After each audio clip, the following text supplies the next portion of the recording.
Dear friends, welcome to education heaven. मैं assistant professor Ram Prakash आपके अपने यूट्यूब चैनल शिक्षा स्वर्ग में आपका स्वागत करता हूं। फ्रेंड्स, जैसा कि यह वीडियो सीरीज चलते आ रहा है आपका CC5 का, मैं आपको इस सीरीज के तहत इम्पोर्टेंट टॉपिक को पढ़ाता हूं जो आपके बीएड फर्स्ट ईयर के लिए काफ़ी इम्पोर्टेंट होता है। तो CC5 का मैं अभी तक 10 वीडियो बता चुका हूं, आपको उपलब्ध करा चुका हूं, और सभी मैंने वही टॉपिक पढ़ाया है जो आपके एग्ज़ाम के लिए इम्पोर्टेंट है। तो आज के 11वें वीडियो में हम लोग इम्पोर्टेंट टॉपिक को देखेंगे, और वह इम्पोर्टेंट टॉपिक क्या होगा?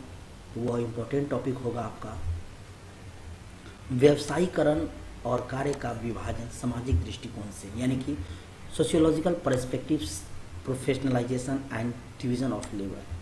फिर मैं आपको बताऊंगा मीनिंग ऑफ प्रोफेशनलाइजेशन, यानी व्यवसायीकरण का अर्थ क्या होता है। उसके बाद शिक्षा के व्यवसायीकरण के गुण, यानी merits of professionalisation of education, इसके बारे में आपका बाइलिंगुअल होगा, यानी कि हिंदी और इंग्लिश दोनों में होगी। हिंदी में आपको समझा दूंगा और इंग्लिश आप देख लेंगे, क्योंकि दोनों बताऊंगा तो समय बहुत लग जाएगा। फ्रेंड्स, किसी की सलाह से रास्ते ज़रूर मिलते हैं, पर मंजिल तो खुद की मेहनत से मिलती है। मैं आपको बताता हूँ, उपलब्ध करवाता हूँ, कोशिश करता हूँ कि आप रट्टा न लगाएं, समझें, लेकिन आपको लिखकर प्रैक्टिस करना होगा, तभी आपके एग्ज़ाम में आप अच्छे से इसको 100% दे पाएंगे, लिख पाएंगे। तो चलिए शुरू करते हैं। सामाजिक दृष्टिकोण क्या है? सामाजिक दृष्टिकोण का तात्पर्य यह है कि पाठ्यक्रम छात्रों की आवश्यकताओं, रुचियों, योग्यताओं को सामाजिक विकास व सामाजिक कल्याण के लिए होना चाहिए। यानी पाठ्यक्रम जो होना चाहिए वो बच्चों की रुचियों, योग्यताओं के अनुसार होना चाहिए, और ऐसा होना चाहिए जिससे समाज का भला होना चाहिए, समाज का विकास हो। पाठ्यक्रम समाज की आकांक्षाओं के अनुसार होना चाहिए, ताकि प्रत्येक छात्रों में सामाजिकता व नागरिकता का गुण उत्पन्न किया जा सके। अतः पाठ्यक्रम ऐसी होनी चाहिए जो समाज के लिए अति महत्वपूर्ण हो, और ऐसा तब होगा जब सिलेबस उस अनुसार होगा, पाठ्यक्रम उस अनुसार होगा। समाज का विकास तभी संभव है जब लोग समाज की बारीकी को समझें, उनमें नागरिकता का, सामाजिकता का गुण हो। नेक्स्ट, व्यक्ति तथा समाज का विकास तभी होगा जब पाठ्यक्रम में भाषा, गणित, स्वास्थ्य, शिक्षा, शारीरिक शिक्षा, सामाजिक अध्ययन, विज्ञान, कला व संगीत इत्यादि हो। यानी समाज के विकास में ये सब का योगदान है। भाषा हमेशा काम आएगा, क्योंकि जब तक भाषा हम बोलेंगे नहीं, एक दूसरे को कैसे समझा पाएंगे। गणित तर्क शक्ति को जगाता है, कैलकुलेटिव रखता है, आपको तर्क करने की शक्ति देता है। स्वास्थ्य की शिक्षा होनी चाहिए, शारीरिक शिक्षा होनी चाहिए, ताकि स्वास्थ्य अच्छा रहे। सामाजिक अध्ययन होना चाहिए, यानी समाज की जानकारी मिले, समाज से अवगत हो लोग। नई नई शोध के लिए विज्ञान चाहिए। कला व संगीत, इन सब की जानकारी जरूरी है। पाठ्यक्रम प्रगतिशील व परिवर्तनशील होना चाहिए, लचीला होना चाहिए, बाल केंद्रित होना चाहिए। पाठ्यक्रम का निर्माण करते समय व्यक्ति और समाज दोनों की आवश्यकताओं का ध्यान रखना चाहिए। यानी समाज और व्यक्तिगत, सामाजिक और व्यक्तिगत दोनों होना चाहिए, पाठ्यक्रम ऐसा हो। यदि आमतौर पर देखा जाए सामान्यतः, तो कोई भी देश, राज्य व समाज शिक्षा पर विशेष जोर दे रही है, लेकिन ज़्यादातर लोग परंपरागत विषयों को अध्ययन करते हैं। इसका कारण क्या है? विषयों में उनकी रुचि नहीं होती, बल्कि वे ज़्यादा से ज़्यादा अंक प्राप्त करने की ओर अपनी प्रतिष्ठा को मानते हैं। अब देखिए, आज भी ऐसे लोग हैं, ढेर सारे पढ़े हैं, जो चाहते हैं कि बच्चों को ज़्यादा मार्क्स आएगा तो ही बच्चे सफल हैं। ये नहीं देखते हैं कि बच्चे को रुचि कई क्षेत्रों में हो सकती है, चाहे वो संगीत हो, चाहे वो डांसिंग हो, चाहे वो पेंटिंग हो, किसी भी सेक्टर में हो सकती है। नंबर कम आना यह नहीं बताता है कि बच्चे कमज़ोर हैं, है ना। तो विषयों में रुचि नहीं रहते हैं, फिर भी लोग अपने वो सब्जेक्ट को ढोते रहते हैं। बच्चे, विद्यार्थी उसको ले लेते हैं, और गार्जियन की इच्छा होती है कि हम ज़्यादा से ज़्यादा अंक बच्चे लाएं। तो ये हमारे समाज में ज़्यादा हो रहा है। आज हमारे देश में शिक्षित बेरोजगारों की संख्या दिनों दिन बढ़ती जा रही है। वे डिग्री तो प्राप्त कर लेते हैं, लेकिन कौशल नहीं। अब इसका मतलब क्या है? देखिए, बहुत सारे लोग डिग्री ले लेते हैं, लेकिन उस डिग्री को सिर्फ लेते हैं। वो डिग्री लिए तो उन्होंने डिग्री क्यों लिया, उस डिग्री की पढ़ाई जो है उन्होंने सीखा कि नहीं, इस पर जोर नहीं है। जैसे कोई MBA कर रहे हैं, कोई BCA कर रहे हैं, जो भी डिग्री ले रहे हैं, तो वो डिग्री पर ध्यान विशेष है कि नंबर वो ज़्यादा से ज़्यादा आना चाहिए, अपने अंदर वो गुण नहीं ढूंढते हैं।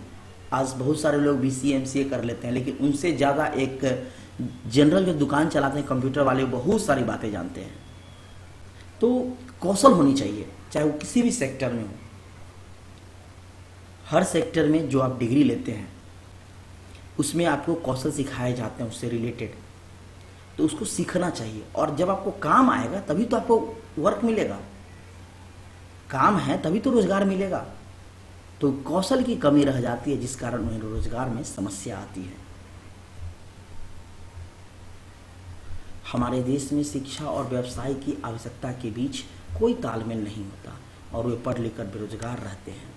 हमारे समाज की एक विडंबना यह भी है कि पढ़ लिख कर व्यक्ति अपने आप को अशिक्षित वर्ग से अलग समझने लगता है। वह समझता है कि जो पढ़ा लिखा नहीं है वो उससे मैं बिल्कुल अलग हूँ। उनको ये पता ही नहीं है कि शिक्षा से किताबी ज्ञान का आप हो सकते हैं आगे, लेकिन ज्ञान तो इसके अलावा भी है जो निजी जिंदगी में सीखते हैं। औपचारिक शिक्षा में, अनौपचारिक शिक्षा में, सब शिक्षा की एक अलग पहचान है और वह उनके श्रम करने वाले कार्यों को हे दृष्टि से देखते हैं। तो इस प्रकार यदि हे दृष्टि से देखा जाए, घृणा किया जाए, तो फिर कैसे बढ़ेंगे अशिक्षित वर्ग के लोग, कैसे वह शिक्षित होंगे। जब आप शिक्षित होकर अशिक्षित वर्ग से अछूता समझते हैं कि वो लोग अछूता है, तो फिर हमारा समाज कैसे बढ़ेगा, किस ओर हम लोग जा रहे हैं। हम आगे बढ़े तो दूसरे भी तो आगे बढ़ना चाहिए, तभी तो समाज आगे बढ़ेगा।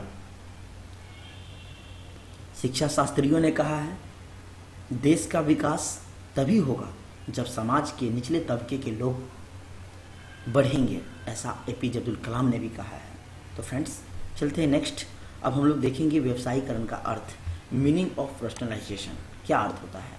तो व्यवसायीकरण का तात्पर्य उस प्रक्रिया से है जो आर्थिक व सामाजिक जीवन के अनेक क्षेत्रों के व्यवसायों से संबंधित ज्ञान, व्यवहार योग्य कुशलता व समझ से संबंध हो। यानी कि जो जिस सेक्टर से परिचित है, जिसके बारे में जानता है, वह उसी के सेक्टर में जो है अपना बिजनेस करता है, व्यवसाय करता है।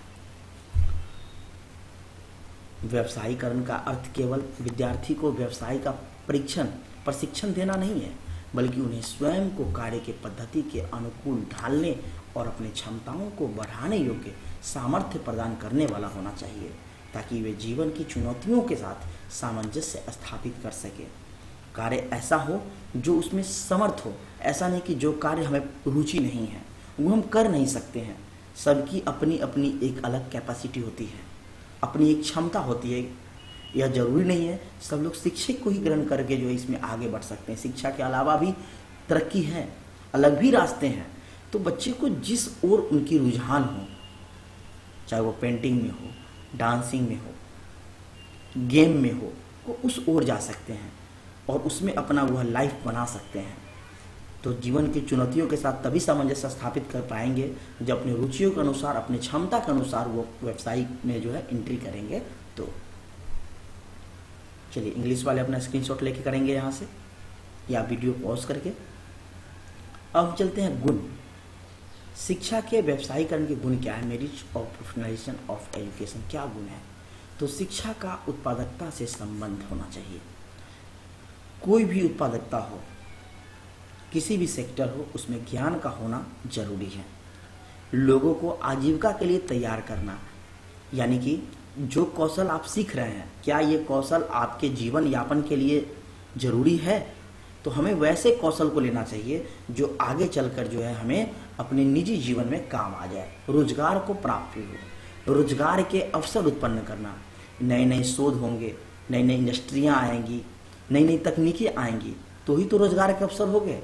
तो कुछ नया नहीं होगा तो फिर आगे रोजगार लोगों को कैसे मिलेगा। तो व्यवसायीकरण का यह भी गुण है कि रोजगार के अवसर मिलने चाहिए।